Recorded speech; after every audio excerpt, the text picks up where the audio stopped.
International border पर international cricket commentator Sameer आजाद का पहला इंटरव्यू। अगली गेंद को फिर से खेला है डाउन द ग्राउंड, ओवर मैदान का बहुत बैक में 4 रन। कुछ दिन पहले ही गंगौर में टूर्नामेंट समाप्त हुआ है जो बिहार क्रिकेट एसोसिएशन से रजिस्टर्ड था। किस तरह का मान सम्मान गंगौर के लोगों के द्वारा आपको दी गई? समीर आजाद जी, सबसे पहले आप ये बताएंगे क्रिकेट में इतना लगाव, इतना दिलचस्पी आखिर क्यों और कैसे और कब से? सबसे पहले जब क्रिकेट से मुझे लगाव हुआ तो मुझे लगा कि क्रिकेट में बहुत सारे लोग काम करते हैं, लेकिन काम वही करना चाहिए जिसमें उनका नाम हो। समीर आजाद कमेंट्री की दुनिया में कब से अपना वर्चस्व कायम किया और पहली कमेंट्री किस मंच पे करने का सौभाग्य प्राप्त हुआ? हकीकत यह है कि मैं बकरियां चरा रहा था। उस ग्राउंड पर मैं घास काटने के लिए जाता था, तो किसी को ये यकीन नहीं था कि मैं कमेंट्री करूंगा। जब समीर आज़ाद पहली बार अपने गांव में कमेंट्री किया, किसी को मालूम नहीं था कि समीर आज़ाद गांव क्या है, क्योंकि मेरा रियल नाम गांव में कुछ और है। जो समीर आजाद का एजुकेशन क्वालिफिकेशन कितना है? कहाँ तक पढ़े हैं आप हिंदी, इंग्लिश, उर्दू के दुनिया में? और आपने एजुकेशन की बात कही है तो एजुकेशन में मैं ज़िंदगी में कभी स्कूल नहीं गया हूँ, हालांकि झूठ में। समीर आजाद क्रिकेट कमेंट्री का एक मैच का फी कितना लेता है? दौर वो भी आया जो संघर्ष हमने किया, कभी साइकिल से रेडियो जाकर, कभी भूखे प्यासे गांव-गांव में कमेंट्री करके। जिस समय आप क्रिकेट कमेंट्री करना स्टार्ट किए उस समय गांव वालों का क्या रुझान था आपके प्रति? तो समीर आजाद लोकल कहाँ के हैं? मधुबनी जिला, दरभंगा जिला, सीतामढ़ी जिला, किस जिले से हैं आप और लोकल कहाँ के, सो बताएं। नमस्कार दोस्तों, मैं अब्दुल राज़िक, आप देख रहे हैं गाँव-गाँव तक। गाँव-गाँव तक के माध्यम से आज मैं आपको एक ऐसी शख्सियत से मिलाऊंगा जो इंटरनेशनल दुनिया में एक अलग पहचान बनाए हुए हैं और लगातार खासकर जीपीएल के माध्यम से आप उन्हें सुनते आए होंगे और गांव-गांव तक पर लगातार उनका एपिसोड देखते होंगे आप। ऐसी शख्सियत जिनको क्रिकेट से नफ़रत था और नफ़रत कब मोहब्बत में बदल गई खुदा बेहतर जानता है, और उस शख्सियत की संघर्ष भरी कहानी आज हम आपको बताएंगे। अभी हम भारत नेपाल सीमा पर हैं, ये अंतर्राष्ट्रीय सीमा पड़ता है। भारत 291/10, ये हिंदुस्तान भारत का हिस्सा है और ये नेपाल। तो इंटरनेशनल बॉर्डर पर इंटरनेशनल शख्सियत की बात होगी, बात इंटरनेशनल क्रिकेट कमेंटेटर समीर आज़ाद। स्वागत है international cricket commentator Sameer Azad ji का, बहुत बहुत स्वागत है आपका। बहुत बहुत शुक्रिया। सबसे पहले सलाम आदाब, और सभी गांव-गांव तक जितने लोग जुड़े हुए हैं उनको भी मेरा मोहब्बत भरा सलाम है और बहुत बहुत शुक्रिया ये मौका देने के लिए। और इंटरनेशनल बॉर्डर पर इस तरह के इंटरनेशनल बॉर्डर पर इंटरनेशनल क्रिकेट कमेंटेटर समीर आज़ाद का पहला इंटरव्यू कैसा लग रहा है गाँव-गाँव तक पर आने के बाद? बहुत बहुत शुक्रिया कहना चाहूँगा। और कहते हैं कि किसी भी खुशी का अगर एक हद हो तो बयां किया जा सकता है, जो बेइंतहा खुशी हो उसे बयां नहीं किया जा सकता है। बहुत बहुत शुक्रिया गांव-गांव तक के पूरे टीम को कहना चाहूँगा, और बिलखुसूस आपको राज़िक साहब, जो आपने ये मौका निकाला मेरे लिए और ख़ास तौर से मेरे बात को, मेरे जो संघर्ष भरी एक ज़िंदगी रही है उसे लोगों तक पहुँचाने के लिए। समीर आज़ाद जी, सबसे पहले आप ये बताएंगे क्रिकेट में इतना लगाव, इतना दिलचस्पी आखिर क्यों और कैसे और कब से?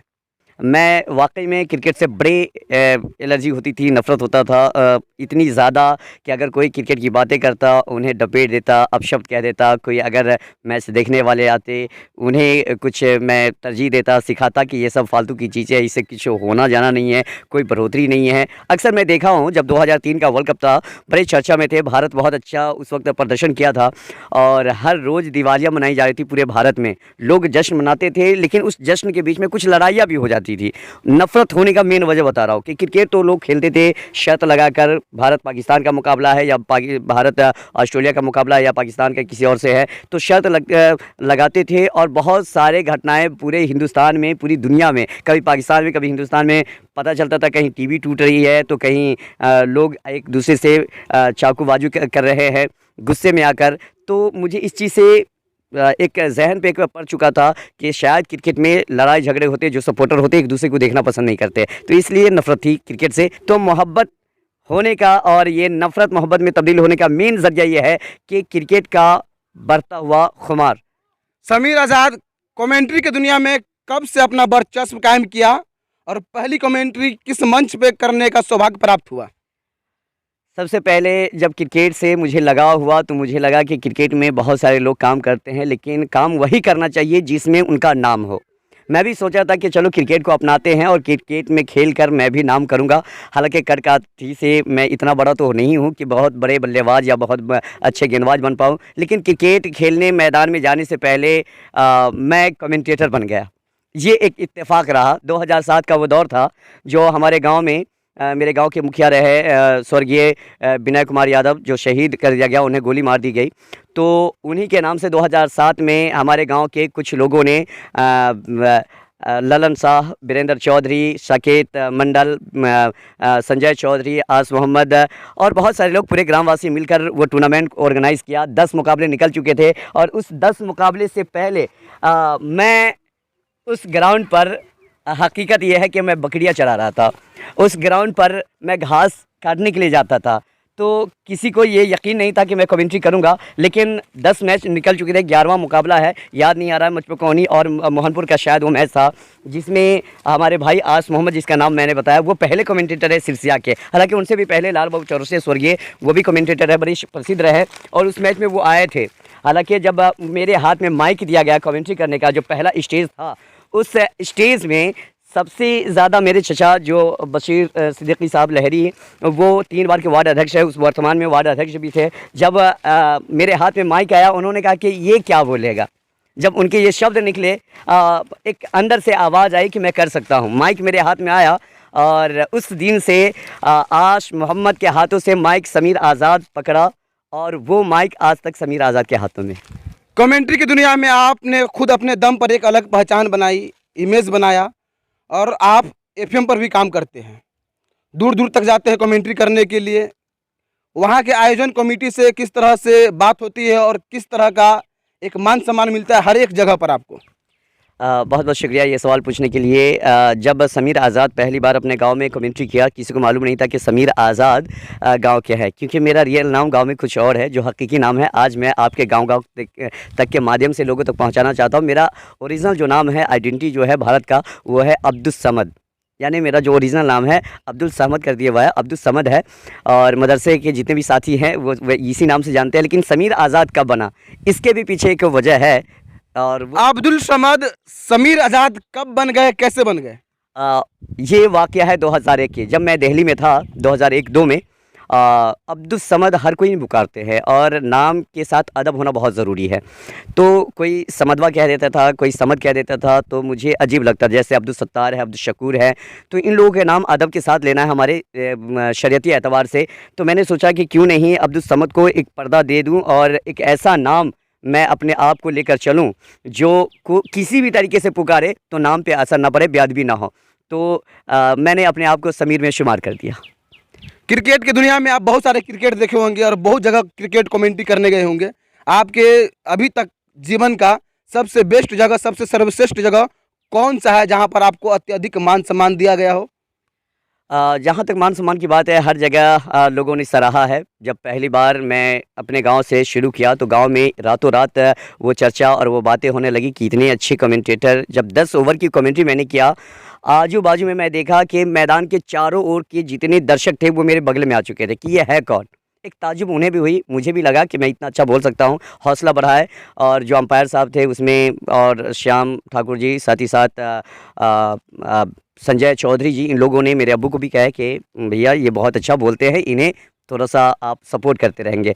तो हौसला बढ़ता गया और पहली कमेंट्री में इतनी वाहवाही मिली, इतना हौसला बढ़ा कि हर सुबह का इंतज़ार सिर्फ कमेंट्री के लिए मैं करता रहा। समीर आज़ाद का एजुकेशन क्वालिफिकेशन कितना है? कहाँ तक पढ़े हैं आप हिंदी, इंग्लिश, उर्दू के दुनिया में? मैं ज़िंदगी में कभी स्कूल नहीं गया हूँ, हालांकि झूठ मैं नहीं। स्कूल न जाने के बावजूद भी इंग्लिश, हिंदी इतने अच्छी तरीके से?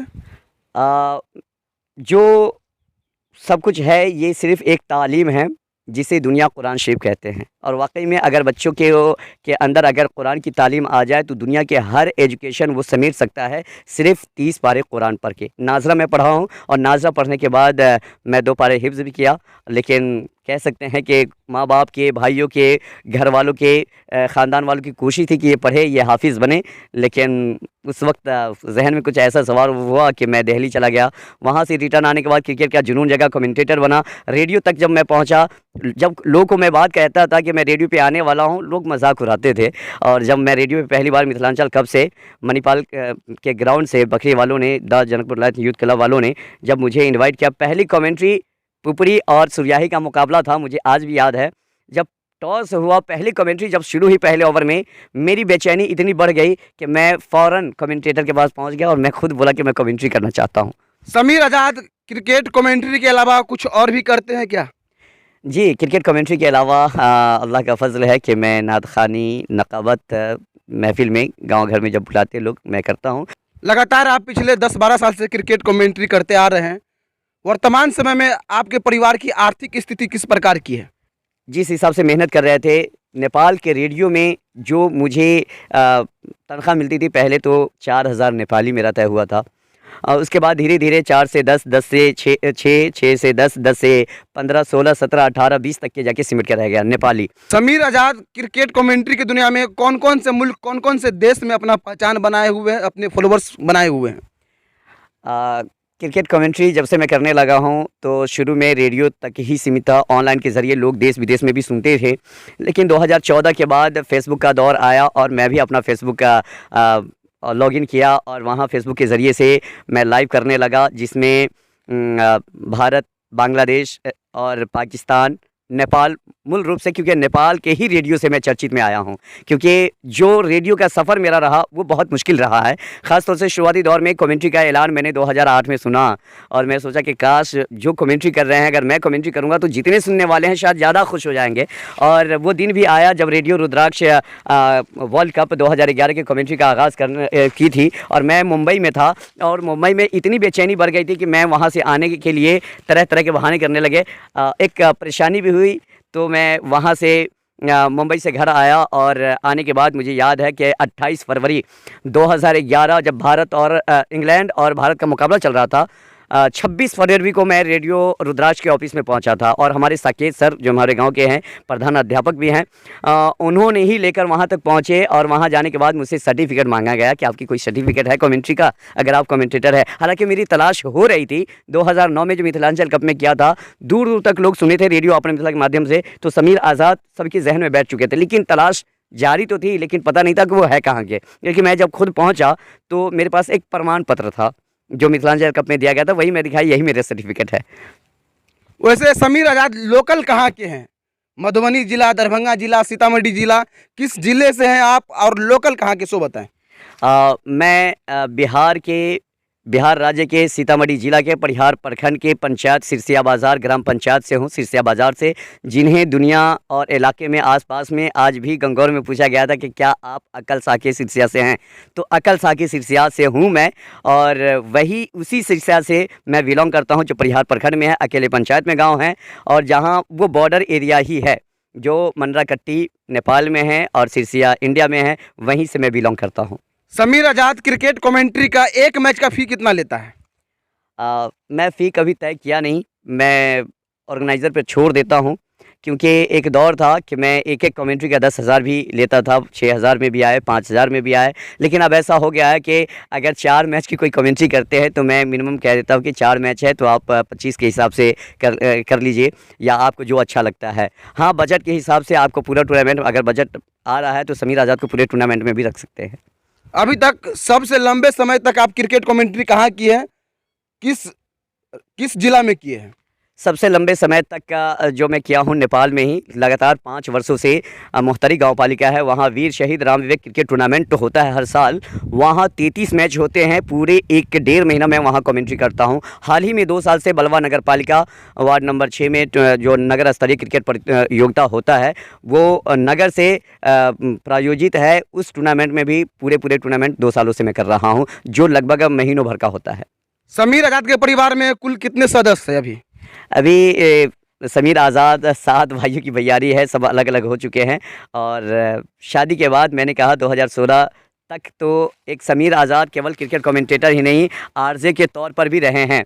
और उसके 2016 के बाद एक दौर वो भी आया जो संघर्ष हमने किया, कभी साइकिल से रेडियो जाकर, कभी भूखे प्यासे गांव-गांव में कमेंट्री करके, जिस तरीके से लोग कमेंट्री के लिए बुलाते थे, लेकिन गांव घर में एक चीज़ से पहले बहुत मैं टूट चुका था। कमेंट्री करने के बाद, मेहनत करने के बाद, खून पसीने जलाने के बावजूद भी जिस तरह से लोग खिलाड़ी को आंखों पे बिठा लेते हैं, ऑर्गेनाइज़र को आंखों पे बिठा लेते हैं, लेकिन जो मेहनत करने वाले होते हैं, अंपायर, स्कोरर, कमेंटेटर, ख़ास तौर से मैं कमेंट्री कर रहा हूँ, मेरे जैसे बहुत सारे कमेंटेटर होंगे, और मैं ये देखा हूँ कि कमेंटेटर की चर्चा कुछ कहीं नहीं होते हैं।